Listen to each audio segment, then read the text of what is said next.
दिल्ली के लिए आज एक ऐतिहासिक दिन था। आज एक ऐतिहासिक सफलता प्राप्त की दिल्ली सरकार माननीय रेखा गुप्ता जी की अगुवाई में। क्लाउड सीडिंग जो लंबे समय से बात की जाती थी, आज उसकी पहली सफल ट्रायल दिल्ली में की गई। ये ट्रायल आईआईटी कानपुर ने करी और ये कानपुर से सेस्ना प्लेन के माध्यम से की गई। सेस्ना प्लेन तकरीबन दोपहर के टाइम वहां से टेक ऑफ किया और 3, सवा 3, 3:30 के आसपास मेरठ से अलीपुर से होता हुआ बुराड़ी पहुंचा। बुराड़ी में इन्होंने एक छोटे क्लाउड के ऊपर पैरोटेक्निक्स के माध्यम से ब्लास्ट कराए, फ्लेयर्स को ब्लास्ट कराया। वो फ्लेयर्स की ब्लास्ट से ये कन्फर्म हुआ कि ये प्लेन की स्ट्रेंथ क्या है।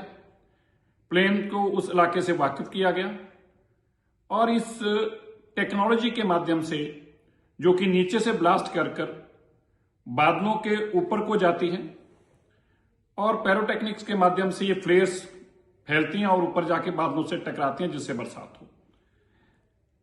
अब दिल्ली के अंदर 28, 29, 30 तारीख के आसपास, जो कि मौसम विभाग का मानना है कि बादल आएंगे। दिल्ली की सरकार अब पूर्ण तौर पर तैयार है।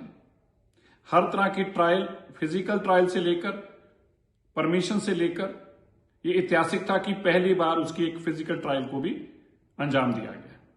ये एयरक्राफ्ट वापस कानपुर में ही लैंड किया, सेफली लैंड किया और अब अगली ट्रायल के लिए अगली क्लाउड सीडिंग, अभी अगला ट्रायल नहीं, अब अगली क्लाउड सीडिंग होगी।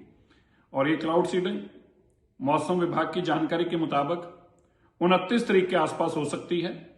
अभी वेस्टर्न डिस्टर्बेंस भी कुछ बताई जा रही है, जिसमें बादल आने की और भी जल्दी हो सकती है। लेकिन अब हम पूरी तरह से तैयार हैं। हर तरह की ट्रायल्स को कंक्लूड कर लिया गया है और फिजिकल ट्रायल्स भी कर ली गई हैं, जिसमें मैंने जैसे कि बताया फ्लेयर्स को छोड़कर बादलों के ऊपर ये ट्रायल भी कंक्लूड कर ली गई है।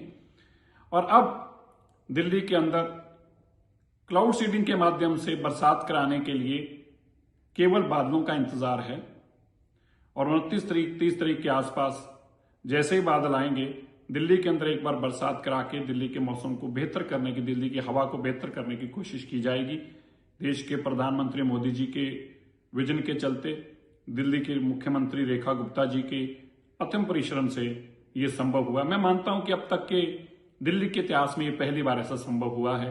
सारी सरकारी परमिशनों से लेकर, जहाज हायर करने से लेकर, पैरोटेक्निक्स लाने से लेकर, वो ब्लास्ट कराने से लेकर, फ्लेयर छोड़ने से लेकर, दिल्ली के इस इलाके में, नॉर्थ दिल्ली में करने से लेकर, हर चीज की ट्रायल को कंक्लूड किया गया। और मैं यह भी यहां बताना चाहता हूं कि एयरक्राफ्ट को आगे करोलबाग भी लाने का था, लेकिन जो एटीसी से जो जानकारी बाद में दी गई, उन्होंने कहा कि नहीं, आप पीछे ही रहें, नॉर्थ दिल्ली तक ही अभी सीमित रहें। इसलिए अभी नॉर्थ दिल्ली के अंदर इस ट्रायल को पूरा किया गया है। मैं धन्यवाद करता हूं माननीय रेखा गुप्ता जी का, जिनके विजन के और जिनकी बहुत ही परिश्रम के चलते, जिनकी मेहनत के चलते, अथक प्रयासों के चलते ये संभव हो पाया है। मुझे उम्मीद है कि दिल्ली के अंदर पोल्यूशन को खत्म करने के लिए आने वाले दिनों में ये बहुत ही एक बड़ी जीत साबित होगी।